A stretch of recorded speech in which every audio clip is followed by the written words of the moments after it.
जय श्री राम दोस्तों। आज हम एक्सप्लेन करेंगे पंचायत के सीजन 3 को। की शुरुआत होती है जहाँ पर कि हम सचिव जी को उनके दोस्त के साथ देख पाते हैं। और जैसा कि हमने सेकंड सीजन के लास्ट में देख चुके हैं कि विधायक जी से लड़ाई के चलते उन्होंने सचिव जी का ट्रांसफर जो है वो किसी दूसरे गांव में करवा दिया है, जिस वजह से सचिव जी जो है वो थोड़े से उदास है। तब सचिव जी का दोस्त एडवाइस देता है कि उसे सचिव के पद से रिजाइन दे देना चाहिए और सारा फोकस जो है वो अपने एग्जाम पर करना चाहिए। तो वहीं दूसरी तरफ हम देखते हैं कि आज ही के दिन ग्राम पंचायत फुलेरा में सचिव के पद के रूप में एक नए इंसान की एंट्री होती है और आज उसे ग्राम पंचायत फुलेरा में शाम के 7 बजने से पहले ज्वाइनिंग लेनी होगी। अब गांव में पहुंचने के बाद हम देखते हैं कि ग्राम पंचायत के सामने ही शहीद राहुल पांडे केंद्रीय पुस्तकालय बनाया गया है। तो वही नए सचिव के ग्राम पंचायत में पहुंचने के बाद वो देखता है कि दरवाजे पर ताला लगा हुआ है और आजू बाजू से कोई भी इंसान नजर नहीं आ रहा है। तभी यहाँ पर उसकी नजर पड़ती है यहीं पर लिखे हुए कुछ मोबाइल नंबर पर। तो सबसे पहले वो प्रधान जी के पास कॉल करता है। प्रधान जी से बात करने के दौरान प्रधान जी उससे ठीक से बात नहीं करते हैं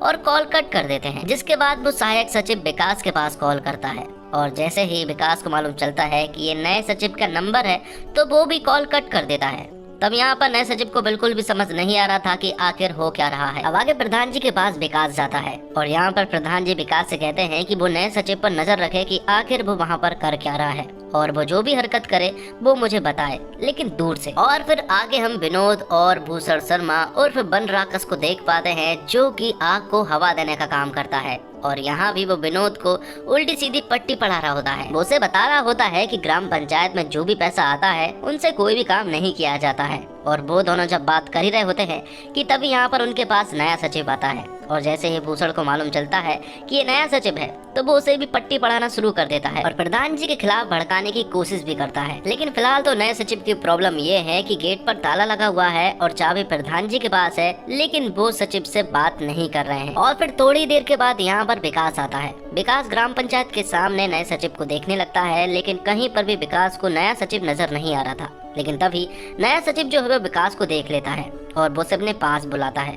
नया सचिव यहाँ पर विकास से चिल्लाते हुए कहता है कि आखिर वो उसके पास कॉल कर रहा है लेकिन वो उससे बात क्यों नहीं करना चाह रहा और कॉल को बार बार कट क्यों कर रहा है। यहाँ पर नया सचिव विकास को धमकी भी देता है और कहता है कि उसके ऊपर विधायक का हाथ है और वो उनके खिलाफ कंप्लेंट भी कर सकता है। ये सारी बातें सुनने के बाद विकास को कोई भी फर्क नहीं पड़ता है और वो अपनी बाइक को घुमा के वापस चला जाता है। नया सचिव चिल्लाते हुए कहता है कि वो दरवाजे का ताला जो है वो तोड़ देगा और ये सुनने के बाद भूषण तुरंत ही उसके पास हथौड़ा लेकर आ जाता है क्योंकि वो हवा देने का काम करता है और इससे अच्छा मौका वो नहीं छोड़ सकता। लेकिन वो नया सचिव का साथ नहीं दे रहा था। वो उससे कहता है कि आप दरवाजे का ताला तोड़िए, हम दूर खड़े होकर देखेंगे क्योंकि हम इन सब में इन्वॉल्व नहीं होंगे। तो नया सचिव जो है वो ताला तोड़ने में लग जाता है। तो वहीं दूसरी तरफ हम देखते हैं कि प्रधान जी के पास विकास आता है और ये सारी बातें बताता है। प्रधान जी उससे कहते हैं कि तुम्हें उस नए सचिव के पास प्रहलाद को लेकर जाना चाहिए। लेकिन विकास यहाँ पर प्रधान जी को बताता है कि प्रहलाद की हालत जो है वो बिल्कुल भी ठीक नहीं है। जब से उनका बेटा राहुल शहीद हुआ है वो गम में डूबे रहते हैं और दिन रात बस शराब पीते रहते हैं।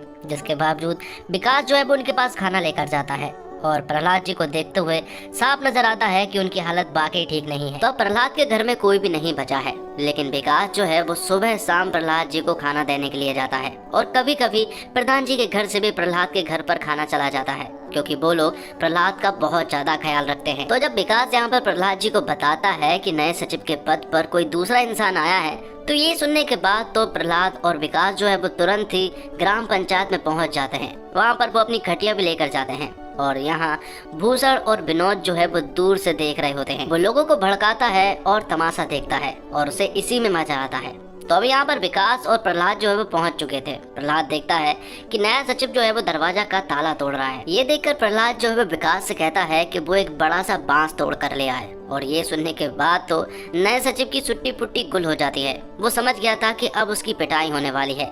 इसके बावजूद वो वहाँ पर रुका था और विकास जो है वो बड़ा सा बांस लेने के लिए चला गया था। तभी यहाँ पर नया सचिव जो है वो विधायक के पास कॉल कर देता है। उसे ये सारी बातें मालूम चलती है तो विधायक का दिमाग खराब हो जाता है और वो तुरंत ही फुलेरा आने लगता है और सबको मारने की बात कहता है। लेकिन तभी यहाँ पर उसे मालूम चलता है कि आज उसकी कोर्ट में हेयरिंग है और वहाँ पर जाना बहुत ज़्यादा जरूरी है। इसलिए विधायक जी जो है वो डीएम के पास कॉल करवा कर इस मामले को रफा दफा करने के लिए कहता है। तो प्रधान जी के पास डीएम मैडम का कॉल आता है और प्रधान जी तुरंत ही अपना फोन अपनी पत्नी मंजू देवी को देते हैं डीएम मैडम यहाँ पर मंजू देवी से कहती है कि उन्हें तुरंत ही हमारे ऑफिस आना होगा। तब वो लोग तुरंत ही डीएम मैडम के ऑफिस जाने लगते हैं, लेकिन जाते जाते वो लोग नए सचिव से भी मिलते हैं, जहाँ पर कि वो प्रहलाद को भी बैठा हुआ देख पाते हैं। नए सचिव यहाँ पर उन्हें बताता है कि प्रहलाद और विकास जो है वो उसे मारने की धमकी दे रहे हैं और विकास यहाँ पर एक बड़ा सा बांस लेकर आ चुका था। तो यहाँ पर मंजू देवी नए सचिव से कहती है कि वो लोग डीएम मैडम से बात करने के लिए जा रहे हैं, उसके बाद ही वो इस मामले पर कार्रवाई करेंगे। तो वहीं दूसरी तरफ सचिव जी के पास रिंकी का एक वॉइस नोट आता है, जिसमें कि रिंकी बताती है सचिव जी को कि तुम्हारे सचिव पद के लिए यहाँ पर लड़ाई झगड़ा हो रहा है। तो वहाँ डीएम मैडम के पास मंजू देवी और प्रहलाद पहुँच चुके थे। यहाँ पर दोनों ही अपनी बातें कहते हैं कि उन्हें पुराना सचिव चाहिए है, लेकिन डीएम मैडम उन्हें पहले भी समझा चुकी है कि ये काम विधायक जी ने किया है और वो उनके खिलाफ नहीं जा सकती है, क्योंकि विधायक जी बहुत ही खराब आदमी है और वो उनके मुंह नहीं लगना चाहती है। तब यहाँ पर प्रहलाद जी यहाँ पर डीएम मैडम से कहते हैं कि अगर कोई नया सचिव आया तो वो उसके हाथ पैर तोड़ देगा, फिर चाहे उसे जेल ही क्यों ना हो जाए। तो अब डीएम मैडम जो है वो मंजू देवी को समझा देती है और नए सचिव की ज्वाइनिंग के लिए कह देती है। यहाँ पर प्रहलाद जी को बिल्कुल भी अच्छा नहीं लग रहा था, लेकिन उन्हें ये करना होगा। रात के समय में वो ग्राम पंचायत पहुंचते हैं, जहां पर कि वो लोग नए सचिव से मिलते हैं। नया सचिव उन्हें अपने तेवर बताने लगता है और कहता है कि उसके ऊपर विधायक का हाथ है, तो तुम लोग कुछ भी नहीं कर सकते हो। ये सुनने के बाद प्रहलाद जी को गुस्सा आ जाता है और वो उस बांस को उठाकर यहाँ पर नए सचिव का माथा फोड़ने लगते हैं। लेकिन तभी प्रधान जी के पास डीएम मैडम का कॉल आता है और वो उन्हें बताती है कि आज विधायक जी की कोर्ट में सुनवाई थी और एक केस के चलते वो दोषी पाए गए हैं, इसलिए उन्हें जेल हो गई है, जिस वजह से अब यहाँ पर नए सचिव के ऊपर से विधायक का हाथ हट चुका है। तो वो लोग नए सचिव को यहाँ से भगाने के लिए बोल देते हैं और दूर से ये सब कुछ भूषण और विनोद सब कुछ देख रहे होते हैं और यहाँ पर सभी ने उस नए सचिव को ग्राम पंचायत से यहाँ से रफा दफा कर दिया था। अब अगले दिन रिंकी जो है वो ये सारी बातें सचिव जी को बताती है। वो विधायक जी के केस के बारे में बताती है कि विधायक ने अपने पड़ोसी के कुत्ते को मार दिया है, जिस वजह से उसके ऊपर मर्डर के चार्जेस लगे हुए हैं और उसे 2 साल की जेल भी हो चुकी है, जिस वजह से उस नए सचिव को भी यहाँ से भगा दिया गया है और तुम्हारे ट्रांसफर को भी रोक दिया गया है। ये सारी बातें सुनने के बाद सचिव जी जो है वो खुश हो जाते हैं और फिर अगले दिन वो फुलेरा गाँव के लिए निकल पड़ते हैं। तो एक बार फिर से ग्राम पंचायत फुलेरा में अभिषेक सर मतलब कि सचिव जी की एंट्री हो जाती है और इसी के साथ पहला एपिसोड यहीं पर खत्म होता है। तो सेकंड एपिसोड की शुरुआत होती है और हम जगमोहन की फैमिली को देख पाते हैं। उसकी फैमिली में उसकी पत्नी, उसकी माँ और एक बेटा होता है। तो यहाँ पर वो अपने फैमिली डिस्कशन को कर रहे होते हैं, तभी जगमोहन को बाहर किसी बाइक की गिरने की आवाज आती है। जैसे ही वो बाहर जाकर देखता है तो यहाँ उसे मालूम चलता है कि प्रधान जी और मंजू देवी का बाइक का एक्सीडेंट हो चुका है, जिस वजह से वो नीचे गिर गए हैं। यहाँ पर जगमोहन उनकी मदद करता है और उनसे कहता है कि उन्हें ये सड़क बना लेनी चाहिए, क्योंकि अक्सर यहाँ पर हादसे होते रहते हैं। तो वहीं सचिव जी अपने पद पर वापस लौट चुके थे और यहाँ पर उनकी मुलाकात होती है सबसे पहले भूषण शर्मा और बनराकस से।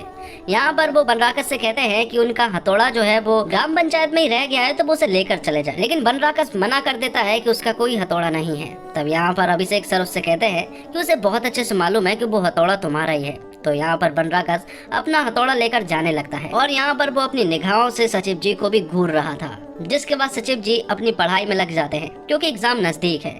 तब यहाँ पर रिंकी उसके पास आती है। वो कहती है कि वो चाय पीने के लिए टंकी पर जा रही थी और इसलिए उसने सोचा कि वो तुमसे हाय कह दे, और वो उससे ये भी कहती है कि उसके पास एक्स्ट्रा चाय भी है, तो वो अगर पीना चाहे तो पी सकता है। लेकिन यहाँ पर सचिव जी कहते हैं कि अभी दिन के उजाले में कोई उन्हें देख लेगा तो बातें बनाएगा, इसलिए हम लोग शाम को 7 बजे के आसपास पी सकते हैं। लेकिन रिंकी कहती है कि रात को अंधेरा हो जाता है और फिर गाँव भी ठीक से नहीं दिखता है, इसलिए रिंकी यहाँ से चली जाती है।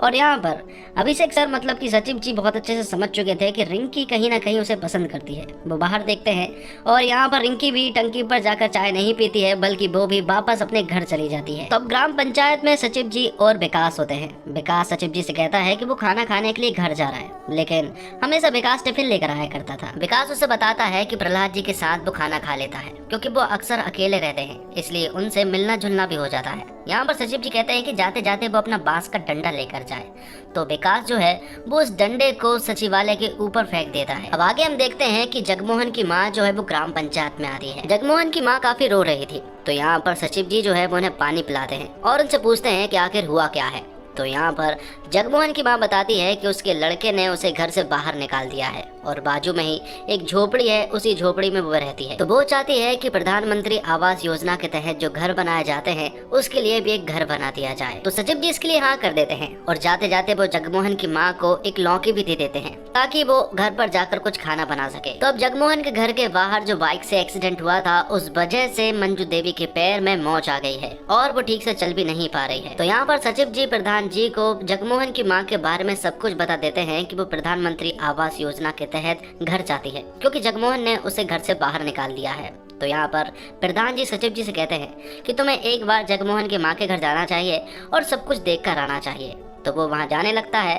तब यहाँ पर बीच में विकास मिलता है। विकास यहाँ पर सचिव जी से कहता है कि सुबह से प्रहलाद चा कहीं भी नहीं नजर आ रहे हैं। उन्हें ऐसा लगता है कि शायद वो कहीं दूर निकल गए हैं। तब यहाँ पर दोनों ही जगमोहन के घर पर पहुँचते हैं जहाँ पर कि जगमोहन की माँ जो है वो एक छोटी सी झोपड़ी में रहती है और जगमोहन एक पक्के घर में रहता है। जगमोहन की माँ बाहर आती है और वो कहती है कि उसके बेटे ने उसे घर से बाहर निकाल दिया है, इसलिए उसे एक पक्का घर चाहिए। लेकिन जगमोहन की माँ जिस तरह से सचिव जी को बता रही थी उसे देखते हुए सचिव जी को उसके ऊपर शक हो रहा था कि आखिर शायद ये झूठ बोल रही है। इसलिए सचिव जी जाने लगते हैं लेकिन वो वापस आते हैं और वो जगमोहन की माँ से कहते हैं कि उन्होंने जो सुबह लौकी दी थी वो लौकी कहाँ पर है। तो यहाँ पर जगमोहन की माँ कहती है कि वो तो उसने खा गई।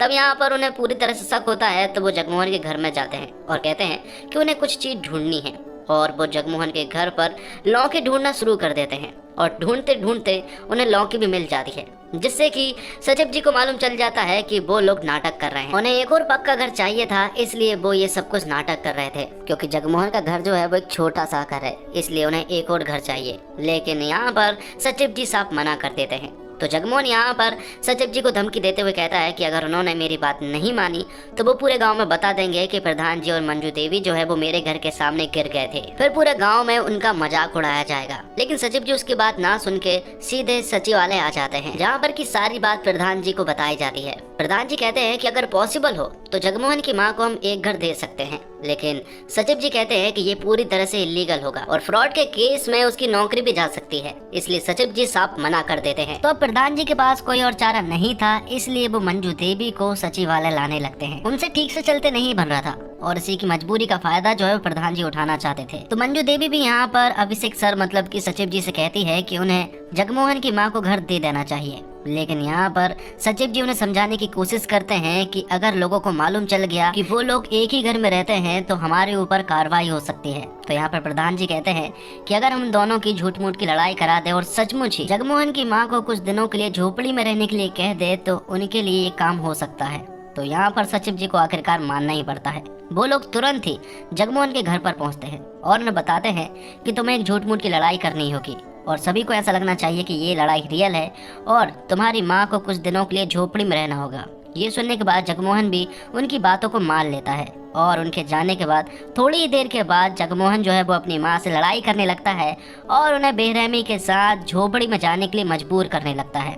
ये सब कुछ गांव के वासी भी देख रहे थे ताकि सभी को ये सब कुछ रियल लगे और उनका काम आसानी से हो जाए। लेकिन जगमोहन की माँ को जगमोहन ने जब बाहर भेजा तो जगमोहन को बहुत बुरा लगा। रात को उसकी नींद उड़ चुकी थी। अपनी माँ को झोपड़ी में छोड़ने के बाद जगमोहन जो है वो रात भर घर के बाहर ही ऐसे ही बैठा रहा, जिसके बाद रात को ही सचिव जी जो है वो यहाँ पर दमयंती देवी मतलब कि जगमोहन की माँ का आवास योजना का फॉर्म भर देते हैं। जिसके बाद वो चाय पीने के लिए टंकी पर जाने लगते हैं और जब वो टंकी पर जा ही रहे होते हैं कि तभी यहाँ पर उनकी मुलाकात होती है रिंकी से और वो भी टंकी पर चाय पीने के लिए जा रही होती है। दोनों ही टंकी पर चाय पीने के लिए जाने लगते हैं। लेकिन तभी यहाँ पर सचिव जी की नजर पड़ती है प्रहलाद चा पर, जो कि दिन भर से गायब थे और वो टंकी पर थे। तब सचिव जी रिंकी को उसके घर भेज देते हैं और वो प्रहलाद चा को आराम से नीचे उतार लेते हैं। जिसके बाद वो प्रधान जी और विकास के पास कॉल करते हैं और फौरन ही यहाँ पर उन्हें बुलाते हैं क्योंकि प्रहलाद चा की हालत जो है वो काफी खराब थी। लेकिन एक कॉल पर ही प्रधान जी और विकास तुरंत ही यहाँ पर आ चुके थे क्योंकि वो लोग फैमिली हैं और प्रहलाद चा को प्रधान जी जो है वो अपने घर पर ले जाते हैं जहाँ पर कि मंजू देवी भी उसका बहुत ही अच्छे से ख्याल रखती है। और यहाँ पर मंजू देवी कहती है कि आज के बाद कोई भी टंकी पर नहीं चढ़ेगा, इसलिए वो वहाँ पर ताला लगा रही है। और इसी के साथ सेकंड एपिसोड भी यहीं पर खत्म होता है। थर्ड एपिसोड की शुरुआत होती है और हम माधव नाम के आदमी को देख पाते हैं जो कि अपनी बकरियों को चराकर जब घर लौट रहा था तो वो देखता है कि जगमोहन की वाइफ जो है वो जगमोहन की माँ को खाना दे रही थी जबकि उनकी तो लड़ाई है। अब आगे सचिवालय के सीन को दिखाया जाता है और यहाँ पर हमें मालूम चलता है कि प्रधानमंत्री आवास योजना के तहत फुलेरा के 12 लोगों के नाम आए हैं। वो लिस्ट जो है वो सचिवालय के बाहर लगा दी गई है और वो लिस्ट भूषण तक भी पहुँच चुकी है। यहाँ पर विनोद और माधव बहुत उम्मीद में थे कि उनके नाम भी जरूर आएंगे, लेकिन उनके नाम नहीं थे। 12 लोग बिल्कुल अलग थे, जिनमें से भूषण यहाँ पर उन दोनों को बताता है कि यहाँ पर बहुत ज्यादा भेदभाव हुआ है। फुलेरा पूरब और पश्चिम में बटा हुआ है और जिन 7 लोगों के नाम आए हैं वो पश्चिम फुलेरा से हैं और पश्चिम फुलेरा से ही प्रधान जी को सबसे ज्यादा वोट मिलते हैं और पूर्व फुलेरा में सिर्फ 4 लोगों के नाम शामिल है। तो एक नाम बचता है और वो नाम जो है वो जगमोहन की माँ का है, जो कि गांव के आउटसाइड में है। लेकिन माधव यहाँ पर भूषण को जगमोहन की असलियत के बारे में बता देता है कि जगमोहन की पत्नी जो है वो उसकी माँ को खाना देने के लिए जा रही थी, मतलब कि ये एक फ्रॉड का काम है। जैसे ही भूषण को ये सारी बातें मालूम चलती है तो वो तुरंत ही सचिवालय की तरफ भागता है और वो सचिव जी से कहता है कि 12 लोगों की लिस्ट में से एक नाम गलत है। और माधव ने जो कुछ भी देखा था वो सब कुछ सचिव जी को बता देते हैं और अब भूषण जो है वो बखेड़ा खड़ा करने के लिए पूरी तरह से रेडी था। वो तुरंत ही जगमोहन के घर की तरफ निकलता है। ये देखकर सचिव जी भी तुरंत अपनी प्लानिंग में लग जाते हैं और तुरंत ही जगमोहन के पास कॉल कर उसे सब कुछ समझा देते हैं कि आखिर आगे उसे करना क्या है। अब थोड़ी देर के बाद भूषण, विनोद और माधव जो है वो जगमोहन के घर पर पहुंच चुके थे। वो वहां पर देखते हैं कि जगमोहन जो है वो अपनी पत्नी को बहुत जोर से चिल्ला रहा था, क्योंकि जगमोहन की पत्नी ने उसकी माँ को खाना दे दिया था और कह रहा था कि अगली बार अगर उसने उसकी माँ को खाना दिया तो वो उसे भी बाहर निकाल देगा। ये सब चीजें देखकर माधव, विनोद और भूषण को यकीन हो जाता है कि ये सच है। जिसके बाद वो तीनों ही जगमोहन की माँ से मिलने के लिए जाते हैं, जहाँ पर कि जगमोहन की माँ जो है वो बीमार होने का नाटक कर रही थी। वो बस इतना कह रही थी कि उसे अंदर से कुछ ठीक नहीं लग रहा है, उसका मन बिल्कुल भी ठीक नहीं है। ये सब चीजें सुनने के बाद भूषण कहने लगता है कि वो जल्द ही कंपाउंडर भेजने वाला है और फिर तुरंत ही कंपाउंडर को लेने के लिए भी चला जाता है। वहीं दूसरी तरफ हम सचिव जी को देख पाते हैं, जिसके पास जगमोहन का कॉल आता है। जगमोहन सचिव जी से कहता है कि वो भूषण जो है वो माँ के पास कंपाउंडर को भेजने वाला है, जबकि माँ तो बीमार ही नहीं है। अगर उसने उल्टी सीधी गोली माँ को खिला दी तो माँ बीमार पड़ सकती है। तो यहाँ पर सचिव जी कहते हैं कि अगर कंपाउंडर गोली देता है तो उन गोलियों को रख लेना, खाना मत। थोड़ी देर के बाद जगमोहन की माँ को चेक करने के लिए कंपाउंडर आता है और जगमोहन की माँ सिर्फ एक ही बात कह रही थी कि उसे अंदर से अच्छा नहीं लग रहा है। तब कंपाउंडर को ऐसा लगता है कि शायद दादी माँ को गैस की प्रॉब्लम होगी, इसलिए यहाँ पर कंपाउंडर जो है वो उन्हें गैस की गोली खिलाने लगता है और जगमोहन की माँ गोली भी चुपचाप खा लेती है, क्योंकि वो बीमार होने का नाटक कर रही थी, इसलिए उन्हें खाना पड़ता है। और जगमोहन भी यहाँ पर कुछ नहीं कर सकता क्योंकि वो नाटक कर रहा है। अब रात के सीन को दिखाया जाता है, जहाँ पर कि आधी रात को सचिव जी के पास जगमोहन का कॉल आता है। जगमोहन यहाँ पर सचिव जी से कहता है कि गैस की गोली खाने के कारण उसकी माँ जो है वो सचमुच ही बीमार पड़ चुकी है, इसलिए उन्हें जल्द से जल्द हॉस्पिटल ले जाना होगा।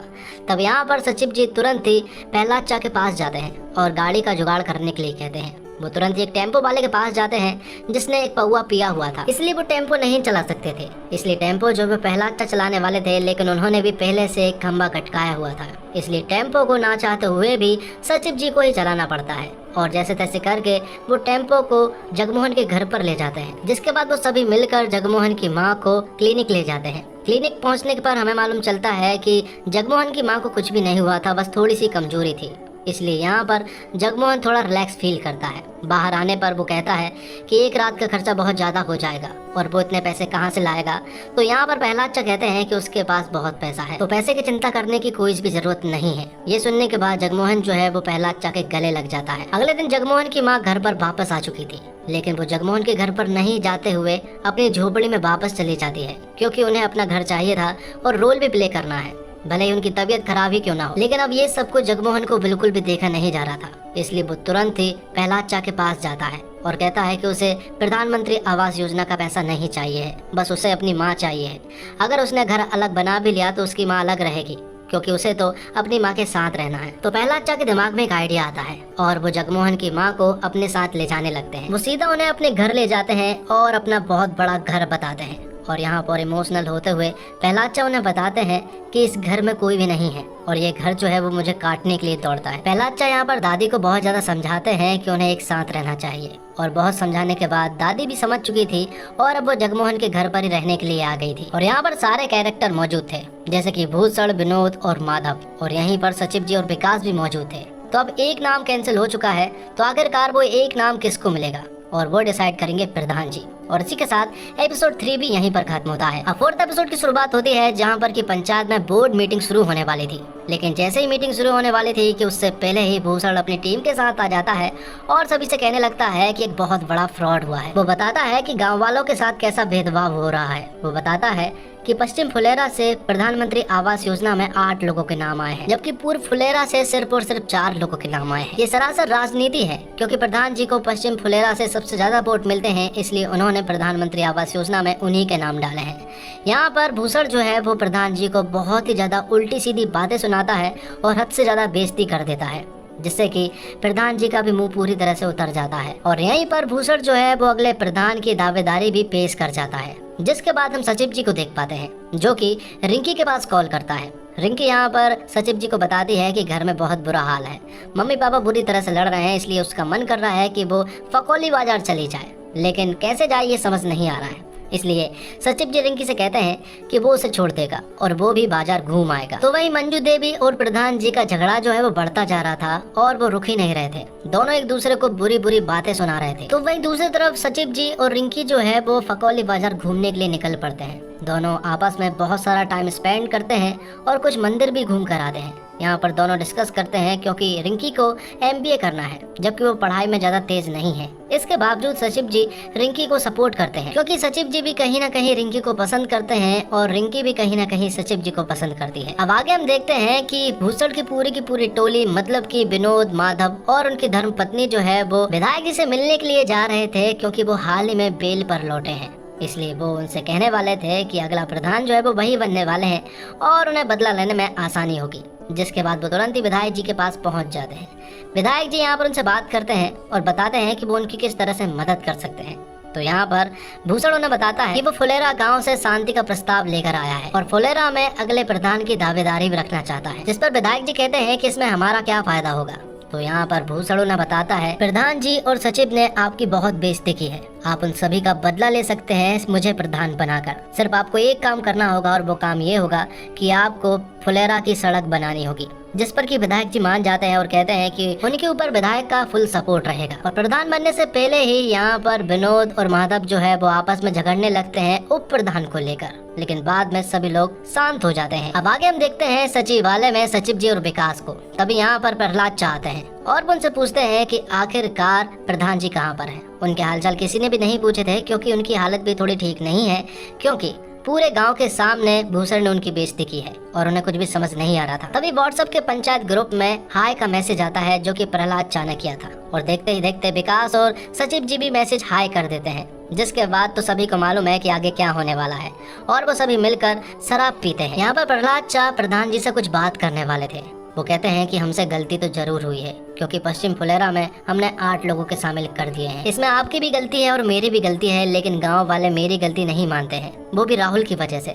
सभी को ऐसा लगता है कि मैं राहुल के चक्कर में सिंपैथी ले रहा हूँ, इसलिए वो फैसला लेते हैं कि वो अगले उप प्रधान के चुनाव में भी हिस्सा नहीं लेंगे। और तभी हम यहाँ से भूषण की टोली को जाता हुआ देख पाते हैं। वो जाते जाते कहते हैं कि जब मैं प्रधान बन जाऊंगा तो सबसे पहले यहाँ की बैठक व्यवस्था को अलग करवाऊंगा। और इसी के साथ एपिसोड 4 भी यहीं पर खत्म होता है। फोर्थ एपिसोड की शुरुआत होती है और हम देखते हैं विनोद और माधव को, जो कि भूषण के घर पर आते हैं, क्योंकि उन्हें खबर मिली है कि प्रहलाद चा अगले इलेक्शन का हिस्सा नहीं होंगे और वो उप प्रधान का चुनाव भी नहीं लड़ेंगे। ये बात जब भूषण सुनता है तो वो खुश हो जाता है और इसी चीज का फायदा उठाते हुए भूषण जो है वो पंचायत ऑफिस में एक मीटिंग करवाता है। ये मीटिंग की खबर जब प्रधान जी को मालूम चलती है तो वो बहुत गुस्सा होते हैं कि आखिर भूषण कौन होता है मीटिंग करवाने वाला। क्या वो प्रधान है, क्या वो सचिव है, या फिर उप प्रधान है? ना तो वो वार्ड का मेंबर है, तो फिर वो मीटिंग क्यों करवा रहा? लेकिन प्रधान जी को भूषण की मीटिंग में शामिल होना पड़ता है, जो कि पंचायत ऑफिस में होती है, जहाँ पर कि सारे वार्ड के मेंबर मौजूद थे। आखिर सबको समझ नहीं आ रहा था कि आखिर भूषण ने मीटिंग क्यों रखी है। थोड़ी ही देर के बाद यहाँ पर भूषण आता है और वो आते से ही प्रधान जी से कहता है कि विधायक जो है वो हमारे साथ शांति समझौता करना चाहता है, क्योंकि अगला विधायक भी जरूर वही बनेंगे और अगर वो बनते हैं तो फुलेरा की सड़क भी बन जाएगी। लेकिन ये बात सुनने के बाद प्रधान जी खूब हंसते हैं, क्योंकि पिछले सीजन में उनके रिश्ते पूरी तरह से बिगड़ चुके थे, इसलिए विधायक जो है वो उनके साथ आके शांति समझौता क्यों करेगा। तो भूषण कहता है कि अगर विधायक शांति समझौता करना चाहता है और इसमें हमारा फायदा हो रहा है तो इसमें क्या प्रॉब्लम है। तो आगे अब सभी लोग मान जाते हैं और विधायक की कंडीशन है, वो कहते हैं कि शांति समझौते के वक्त वो सफेद कबूतर उड़ाएंगे। तो अब प्रधान जी इस चीज से बिल्कुल भी खुश नहीं है कि विधायक जी उनसे शांति समझौते कर रहे हैं, क्योंकि उनके रिश्ते बिल्कुल भी ठीक नहीं। तो यहाँ पर प्रहलाद चा कहते हैं कि उन्हें सरकार की तरफ से 50 लाख रुपए मिले हैं, तो उन पैसों से वो सड़क बना सकते हैं। लेकिन प्रधान जी कहते हैं कि सड़क तो सरकारी फंड से ही बनेगी। तो अब वो विधायक के आने की सारी तैयारी करने लगते हैं और उन्हें कबूतर का भी जुगाड़ करना है। ये बात जब प्रहलाद चा सुनते हैं तो वो बहुत हंसते हैं और इस सीजन में हमने प्रहलाद चा को पहली बार हंसते हुए देखा। और ये सब चीजें देखकर प्रधान जी और सचिव और विकास भी देखकर बहुत खुश होते हैं। तो अब आगे हम देखते हैं कि आज विधायक जी की एंट्री होने वाली है फुलेरा गांव में, इसलिए मंजू देवी जो है वो विधायक का खाना बनाने लगती है और खाने में आज लौकी नहीं बल्कि कटहल बनेगा। इसलिए रिंकी जो है वो विकास के घर से कटहल लेकर आ जाती है। रास्ते में उन्हें सचिव जी और विकास मिलते हैं जो कि कबूतर लेने के लिए जा रहे थे। तो वो बम बहादुर के पास कबूतर खरीदने के लिए पहुंचते हैं, जहाँ पर कि बम बहादुर जो है वो कबूतरों को पालने का काम करता है। बम बहादुर यहाँ पर एक कबूतर की कीमत जो है वो 1000 बताता है, क्योंकि उसे उसके कबूतर जो है वो बहुत प्यारे हैं। जिस पर कि सचिव जी उसे 500 रुपए देते हैं और कहते हैं कि विधायक जी जब इस कबूतर को उड़ाएंगे तो इस कबूतर को तुम वापस ले लेना। दूसरी तरफ भूषण और उसकी पत्नी पंचायत ऑफिस जाने के लिए पूरी तरह से रेडी थे, क्योंकि आज जो है वो विधायक जी आने वाले हैं और उनके लिए एक बहुत बड़ा दिन है। इसलिए वो सच समझकर पूरी तरह से तैयार होकर पंचायत ऑफिस पहुंच जाते हैं और यहाँ पर मंजू देवी और प्रधान जी को टोंट भी कसने लगते हैं। और यहाँ पर प्रधान जी भी पूरी तरह से रेडी थे विधायक जी के इंतजार में। और फिर थोड़ी देर के पश्चात ही फुलेरा गांव में विधायक जी की एंट्री भी हो जाती है। उनके साथ उनकी बेटी भी आई हुई थी। जैसे वो यहाँ पर आते हैं तो प्रधान जी माला डालने के लिए आगे बढ़ते हैं, लेकिन विधायक जी उन्हें इग्नोर करते हुए भूषण के पास चले जाते हैं और जो माला भूषण के पास थी उस माला को अपनाते हैं। ये देखकर प्रधान जी को बिल्कुल भी अच्छा नहीं लगा, क्योंकि ये उनके लिए एक बेइज्जती के रूप में था। तो यहाँ पर विधायक जी फुलेरा गाँव से शांति समझौते की बात करता है और आखिर में जब खाना खाने की बारी आती है तो यहाँ पर विधायक जी खाना खाने के लिए जाने लगते हैं। तो बीच में प्रधान जी और मंजू देवी कहती हैं कि उन्होंने खाना बनाया है, लेकिन विधायक जी कहते हैं कि हम जरूर खाते, लेकिन आज का खाना वो विनोद के घर पर खाएंगे। ये देखकर प्रधान जी समझ जाते हैं कि ये एक सोची समझी चाल है और ये सब कुछ भूषण कर पा रहा है। आगे हम देखते हैं कि विधायक जी विनोद के घर पर पहुंच जाते हैं, जहां पर खाने के रूप में विनोद ने बकरा बनाया था। लेकिन जब से विधायक जी के ऊपर कुत्ता मारकर खाने का आरोप लगा है तब से वो मांस नहीं खाते हैं, लेकिन इसके बावजूद वो बकरा खा लेते हैं और फोटो भी खिंचा लेते हैं। और फिर आखिर में पंचायत ऑफिस में फाइनल शांति समझौते की मीटिंग होने वाली थी। यहाँ पर विधायक जी शांति समझौते की बात करते हैं और साथ ही साथ वो भूषण की खूब ज्यादा तारीफ भी करते हैं, जो देखकर भूषण काफी खुश हो जाता है। पर सबको मालूम है कि भूषण कैसा आदमी है। तो विधायक जी आगे कहते हैं कि वो अगला इलेक्शन तो जीत ही जाएंगे और जैसे ही वो जीतते हैं तो वो सबसे पहले फुलेरा की रोड भी बनवा देंगे। तो शांति समझौता पूरी तरह से सही रहा। विधायक जी आखिर में कहते हैं कि वो अब कबूतर उड़ाएंगे। जैसे ही वो कबूतर को देखते हैं तो वो कहते हैं कि ये तो काला कबूतर है, जबकि वो तो सफेद कबूतर उड़ाना चाहते थे। लेकिन फिर भी आखिर में वो कबूतर उड़ाने लगते हैं और वो अपने साथ भूषण को भी खड़ा कर लेते हैं। यहाँ पर वो कबूतर को बहुत जोर से पकड़ते हैं और जैसे ही वो कबूतर को ऊपर उछालते हैं तो आगे हम देखते हैं कि कबूतर सीधा जमीन पर गिर जाता है और यहाँ पर कबूतर की मौत हो जाती है, जो देखकर बम बहादुर को बहुत बुरा लगता है, क्योंकि उसको कबूतर बहुत ज्यादा प्यारे हैं। और जिस तरह से कबूतर जमीन पर पड़ा हुआ था उसे देखकर बम बहादुर तिलमिला उठता है और वो यहाँ पर विधायक जी को उल्टी सीधी बातें सुनाने लगता है और वो विधायक जी को हत्यारा भी कह देता है। और ये बात सुनते से ही छुट्टन जो है वो बम बहादुर की कॉलर पकड़ लेता है। लेकिन बम बहादुर अब अकेला नहीं था, उसके साथ सभी लोग थे। सचिव जी कहते हैं कि उसे कॉलर छोड़नी चाहिए, वरना उसका अंजाम बहुत बुरा होगा। प्रधान जी के साथ साथ सारे गांव के लोग जो हैं वो अब बम बहादुर के साथ थे। ये देखकर विधायक जी फौरन यहाँ से निकल लेते हैं और जो वाहवाही उन्होंने कुछ देर पहले बटोरी थी वो सारी वाहवाही धरी की धरी रह जाती है। और 5th एपिसोड यहीं पर खत्म होता है। तो अब 5th एपिसोड की शुरुआत होती है, जहाँ पर कि हम सचिव जी को पढ़ते हुए देख पाते हैं। तभी रात को 8 बजे के आसपास उनके दरवाजे पर कोई आता है और वो दरवाजे पर दरअसल में रिपोर्टर थे। रिपोर्टर कहते हैं कि हमें खबर मिली है कि विधायक जी ने बम बहादुर का कबूतर मार दिया है, इसलिए वो बम बहादुर का इंटरव्यू लेना चाहते हैं। लेकिन उससे पहले वो ये जानना चाहते हैं कि क्या ये खबर बिल्कुल सही है। जिस पर कि सचिव जी जो है वो तुरंत ही प्रधान जी के पास कॉल करते हैं और ये सारा मामला जो है वो उन्हें बताते हैं। तो सचिव जी कहते हैं कि अब ये आग हमारे हाथ में है कि इसे भड़काना है या फिर बुझा देना है। लेकिन वो तो आग भड़काने वाले थे, क्योंकि विधायक ने उनका साथ कभी भी नहीं दिया था। इसलिए सचिव जी, प्रहलाद चा और विकास जो है वो बम बहादुर के घर पर पहुंच जाते हैं रिपोर्टरों को लेकर। और बम बहादुर का इंटरव्यू लेने लगते हैं, जहाँ पर कि बम बहादुर इंटरव्यू के दौरान सभी को बता देता है कि विधायक जी ने उनका कबूतर मार दिया है। और ये न्यूज़ जो है वो धीरे धीरे वायरल हो जाती है और विधायक जी तक भी पहुंच जाती है। तो विधायक जी के सामने भूषण, माधव और विनोद तीनों ही थे। वो भूषण से कहते हैं कि जिस तरह से बम बहादुर ने इंटरव्यू दिया है उसी तरह से वो चाहते हैं कि बम बहादुर एक और इंटरव्यू दे जिसमें कि वो विधायक से माफी मांगे। अब अगले दिन सचिव जी कच्चे पर हेडपंप पर नहाने के लिए जाने लगते हैं। तभी उनकी नजर पड़ती है रिंकी पर, जो कि पंचायत ऑफिस की तरफ ही आ रही होती है। ये देखकर सचिव जी जो है वो तुरंत ही कमरे की तरफ भागते हैं और वहां जाकर खूब तैयार होकर बाहर निकलते हैं और रिंकी से बात करना शुरू करते हैं।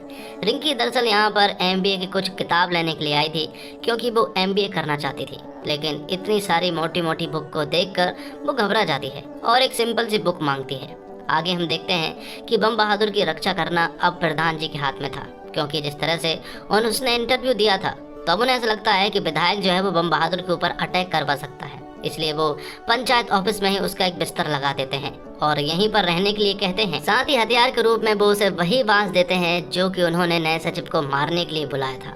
तभी विकास के पास खुशबू का कॉल आता है, जो कि बेहोश हो गई थी, इसलिए वो तुरंत ही खुशबू के पास पहुंचते हैं। यहाँ पर उन्हें मालूम चलता है कि दरअसल में हो सकता है कि उसे चक्कर इसलिए आया था क्योंकि शायद विकास जो है वो बाप बनने वाला है। अब ये सुनकर वो सभी लोग खुश हो जाते हैं और वो उनसे हॉस्पिटल जाकर चेक करवाने के लिए भी कहते हैं। दूसरी तरफ हम देखते हैं कि भूषण की पूरी गैंग जो है वो बम बहादुर को पूरे गाँव में ढूंढ रही थी, लेकिन बम बहादुर तो कहीं भी नजर नहीं आ रहा था। उन्हें ऐसा लग रहा था कि बम बहादुर ने गाँव छोड़ दिया है। तब उनकी नज़र जो है वो पंचायत ऑफिस में पड़ती है, जहाँ पर कि ताला लगा हुआ था, इसलिए वो खिड़की से चेक करने लगते हैं और उन्हें खिड़की से बम बहादुर मिल जाता है। बम बहादुर को ऐसा लगता है कि ये लोग उसे मारने के लिए आए हैं, जबकि भूषण उसे बताता है कि वो बस ये चाहते हैं कि वो एक वीडियो में माफीनामा कबूल कर ले, ताकि विधायक जो है वो उसके साथ कुछ भी ना करे, वरना विधायक उसकी सारी बहादुरी निकाल देंगे। दूसरी तरफ हॉस्पिटल में चेकअप करवाने के बाद विकास और सबको मालूम चलता है कि वो पिता बनने वाला है। ये उनके लिए खुशी की न्यूज़ थी, जो सुनकर सभी लोग बहुत खुश होते हैं। सभी लोग घर आते हैं, जहाँ पर रात का खाना जो है वो प्रहलाद चा के घर पर बनने वाला था। वहाँ पर सारे मेहमान आते हैं और सभी का बहुत ही अच्छे से खातिरदारी की जाती है और सभी लोग बहुत खुश थे। तभी यहाँ पर बम बहादुर के साथ वो रिपोर्टर आ जाते हैं। विधायक ने जिस तरह से बम बहादुर को धमकी दी है वो ये सारी बातें प्रधान जी को बताते हैं, लेकिन बम बहादुर उनसे कहता है कि वो माफी नहीं मांगेगा। अगर यही बात वो शांति से कहते तो शायद वो बात मान भी जाता, लेकिन उन्होंने तो मुझे धमकी दी है, जिस पर कि वो रिपोर्टरों के सामने एक और इंटरव्यू लेते हैं। और यहाँ पर सारा गाँव जो है वो बम बहादुर के पीछे खड़ा हुआ था। वो बम बहादुर कहता है कि मुझे विधायक जी ने धमकी दी है, लेकिन इस बार पूरा का पूरा गांव मेरे साथ है। और ये न्यूज भी वायरल हो जाती है और विधायक जी तक भी ये न्यूज पहुंच चुकी थी। और इसी के साथ एपिसोड 6 भी यहीं पर खत्म। 7वें एपिसोड की शुरुआत में हम देखते हैं कि प्रधान जी अपने सभी लोगों के साथ मिलकर गाँव का एक चक्कर लगा रहे थे, क्योंकि उन्हें मालूम है कि विधायक जी कभी भी उनके साथ बुरा कर सकते हैं। इसलिए वो बम बहादुर से मिलने के लिए भी पहुंच जाते हैं। बम बहादुर एकदम रिलैक्स है, उसे ऐसा लग रहा है कि अब उसके साथ कुछ भी नहीं होने वाला है। बम बहादुर जो है वो पूर्वी फुलेरा में रहता है और इस तरह से प्रधान जी ने पूर्वी फुलेरा में भी अपनी पकड़ बना ली थी। यहाँ पर वो सभी लोग आपस में बात कर ही रहे होते हैं कि तभी उनकी नजर पड़ती है गणेश और रवीना पर। रवीना और गणेश को आप बहुत ही अच्छे से जानते होंगे, खासकर गणेश को, जिसकी गजब बेइज्जती हुई थी। तो गणेश जो है वो अपने ससुराल आता है और यहाँ पर वो किसी से भी ठीक ढंग से बात नहीं करता है, उसका एक अलग ही एटीट्यूड है। तो कुछ दिन गणेश जो है वो इसी गांव में रुकने वाला है। सचिव जी गणेश के बारे में एक बात कहते हैं कि ये इंसान एक लाइन में किसी का भी BP बढ़ा सकता है। जिसके बाद विधायक के यहाँ पर हम कुछ छपरी गुंडों को देख पाते हैं। वो विधायक से मिलने के लिए आते हैं क्योंकि उन्हें सुपारी मिली है बम बहादुर की टांग तोड़ने के लिए। यहाँ पर विधायक जी उससे कहते हैं कि आखिर तुम टांग किस तरह से तोड़ोगे, तो वो बताते हैं और उन्हें ये भी बताते हैं कि प्रधान जी से तो उनकी पर्सनल दुश्मनी भी है, तो वो ये काम तो जरूर करेंगे। अब रिंकी अपनी बेस्ट फ्रेंड रवीना और उसके पति गणेश से मिलने के लिए आती है। गणेश पूरी तरह से खफा रहता है क्योंकि उसकी शादी ठीक ढंग से नहीं हुई थी, लेकिन फिर भी वो बगीचा घूमने के लिए जाने वाले थे। इसलिए रिंकी जो है वो सचिव जी को भी बुला लेती है। सचिव जी बिल्कुल नहीं आना चाहते हैं क्योंकि गणेश से उनकी बिल्कुल भी नहीं पटती है। इसके बावजूद उन्हें आना पड़ता है रिंकी की वजह से। वो लोग बगीचे में घूमते हैं, जहाँ पर गणेश और सचिव जी आपस में बात करने की कोशिश तो करते हैं, लेकिन वो कर नहीं पाते हैं। जिसके बाद गणेश कहता है कि उसे पंचायत ऑफिस भी घूमना है, इसलिए वो वहाँ जाने लगते हैं। लेकिन रास्ते में ही गणेश का मन चेंज हो जाता है और वो कहता है कि वो ऊपर टंकी पर चढ़ना चाहता है, लेकिन सचिव जी कहते हैं कि वहाँ पर जाना मना है क्योंकि अक्सर बच्चे वहाँ पर जाते रहते हैं। लेकिन गणेश कहता है कि वो बच्चा नहीं है और वो वहाँ पर जाकर रहेगा। तब प्रहलाद चा वहाँ पर लगे दरवाजे को तोड़ देते हैं और टंकी का रास्ता जो है वो क्लियर कर देते हैं। जैसे ही रास्ता क्लियर होता है तो गणेश कहता है कि अब उसका मन बदल गया है और जिज्ञासा भी पूरी तरह से खत्म हो चुकी है, इसलिए अब वो टंकी पर नहीं जाएगा और यहाँ से वो घर चला जाता है। ये देखकर विकास जो है वो सचिव जी से कहता है कि आपने इससे बिल्कुल सही कहा था कि ये 1 नंबर का एसोल आदमी है। जिसके बाद हम बम बहादुर को एक जगह पर बड़ी पीता हुआ देख पाते हैं। तब यहाँ पर विधायक के वही छपरी गुंडे आ जाते हैं। वो यहाँ पर बम बहादुर से बात करने लगते हैं और कहते हैं कि वो तो उसकी टांग तोड़ने वाले हैं। जब ये बात बम बहादुर सुनता है तो वो तुरंत ही यहाँ से दौड़ना शुरू कर देता है।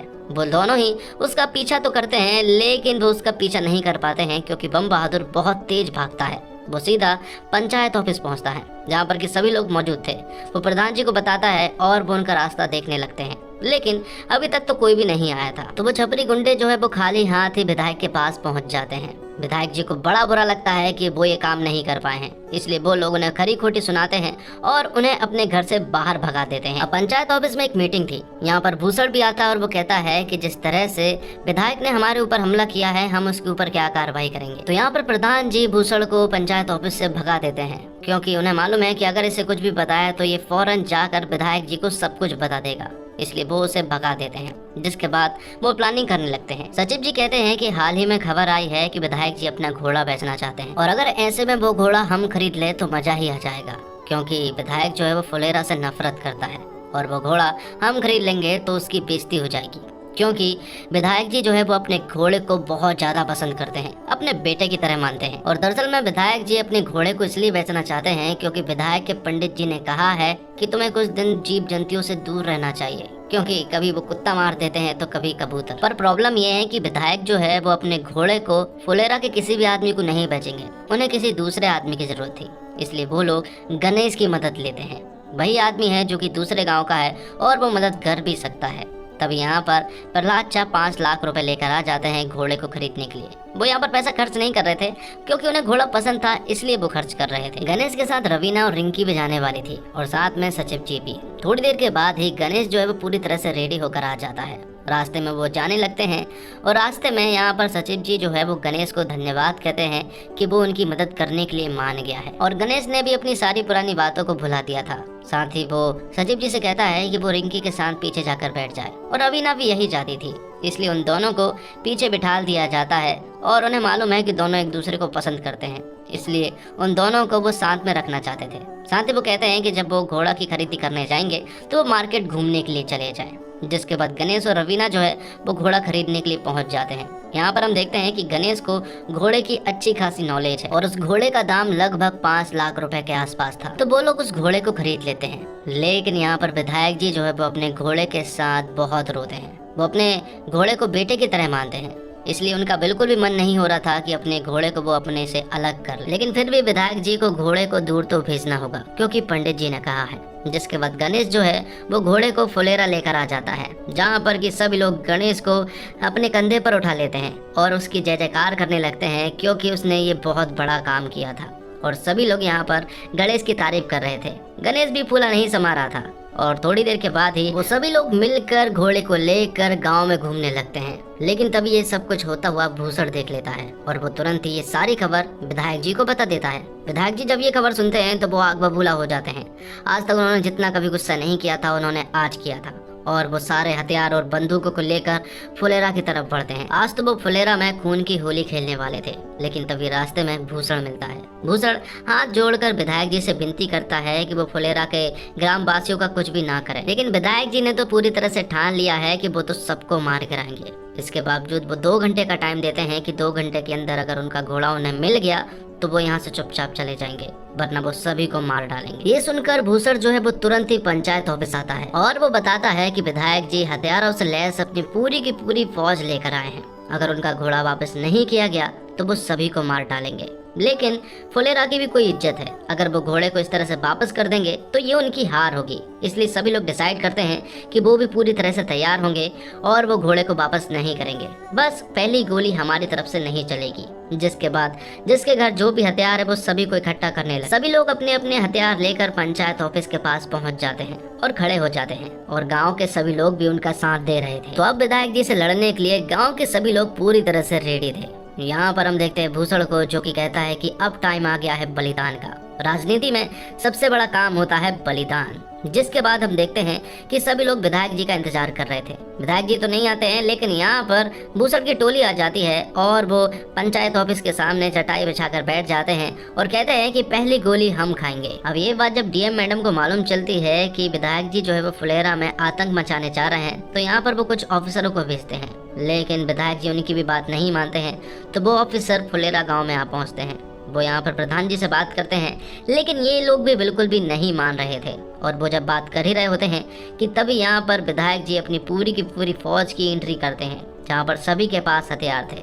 और यहाँ पर प्रधान जी भी डटने नहीं वाले थे, उनके पास भी अच्छी खासी फौज थी। दोनों एक दूसरे के ऊपर गन तान देते हैं। हालांकि किसी ने भी गन चलाई नहीं थी, दोनों एक दूसरे को डरा रहे थे। और इसी गर्मा गर्मी के बीच विधायक जी के पास डीएम मैडम का कॉल आता है। यहाँ पर विधायक जी डीएम मैडम से बात करते हैं और वो उनकी बात करवाती है सांसद से।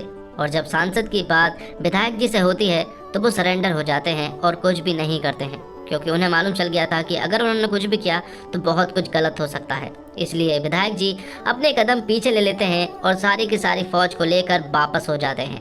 ये देखकर हम देख पाते हैं कि फुलेरा की ये जीत थी और सभी लोग जश्न मनाने लगते हैं। और यहाँ पर शांति समझौता करने आए थे भूषण की टीम चुपचाप यहाँ से चली जाती है। अब 15 दिन के बाद के सीन को दिखाया जाता है। 15 दिन के बाद अब यहाँ पर सचिव जी का एग्जाम होने वाला था।